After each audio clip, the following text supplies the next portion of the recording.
It's April 2014 and we're here in Northern Cyprus. This is Kyrenia and the view from the ship hotel balcony. The accommodation is set back from the road and the rooms are clean and spacious.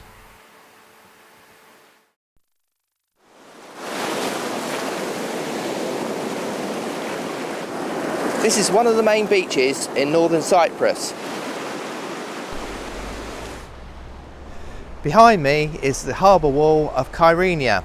We were here in 2004. It's now 2014. Kyrenia was founded by the Mycenaeans in 1600 BC.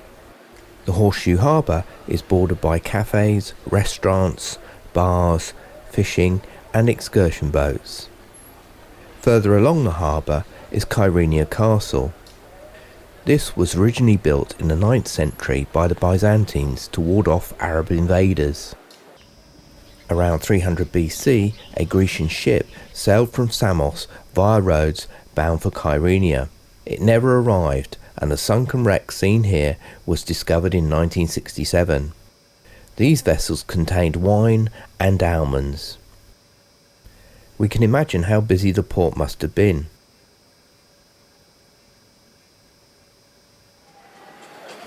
Kyrenia town is somewhat unspoilt by tourism and there is a peaceful seaside atmosphere.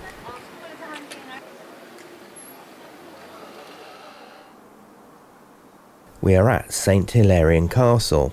According to a local legend, it is named after a holy man who lived here. The church was founded on his grave in the 8th century, and later a monastery was built around it. Even at historical sites, we are reminded that we are in Northern Cyprus and the military are close by. Everyone's attention is drawn away for a moment to the firing range below, where photography is strictly prohibited. Famagusta is a town of dramatic contrast, encircled by massive medieval walls built by the Venetians. The old city was once one of the richest on the Mediterranean.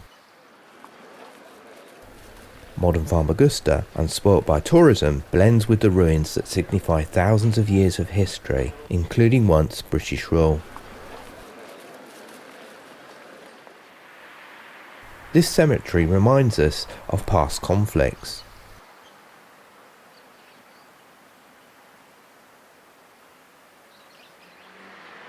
No visit to Famagusta would be complete without visiting the famous Patek patisserie.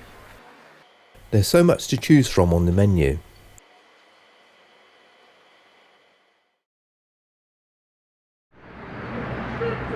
Well, it's Friday today and we're in Nicosia. Our first stop is the Tourist Information Centre. From the top there is a good view leading down to the Saray Hotel, which is our next destination.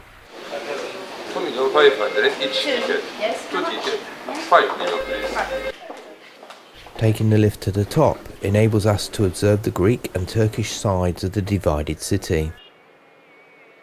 The UN have been acting as border peacekeepers since the war in 1974, when Turkey invaded North Cyprus. Business on both sides carries on as normal until a settlement can be found. We are reminded of the Muslim presence as we view the various mosques around the city. We make our way through the back streets to find the municipal covered market. We discovered that this is a worthwhile detour as there was an enormous amount of local goods and produce to see. The military and security presence reminds us that we are in an unstable country, but promising talks for reunification have been taking place. Just a couple of miles from Kyrenia and here we are up in the mountains and behind me is Belapé's Abbey. Belapé means the Abbey of Peace. This is one of the finest representations of Gothic art. Augustinian monks settled here in 1187. This is Salamis. The first settlers came here in the 11th century BC. The development of Salamis was often disrupted by earthquakes in the 1st and 4th centuries. Most of the remaining ruins date from the Roman era.